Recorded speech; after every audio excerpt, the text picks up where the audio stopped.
No poď kolo kopca, Borisko, poď, lietáš si sám. Dúfam, že ti není zle. Výborne.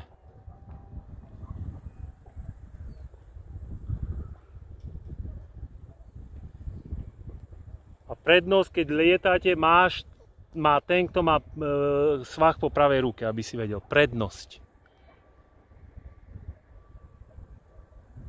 Takže ty máš teraz prednosť, keby si išiel bližšie ku svahu, tak máš prednosť, ale on to ešte nevie. Dominik letí oproti tebe, no. Tak mu daj radšej ty prednosť. Vie to, ale toho musí napadnúť.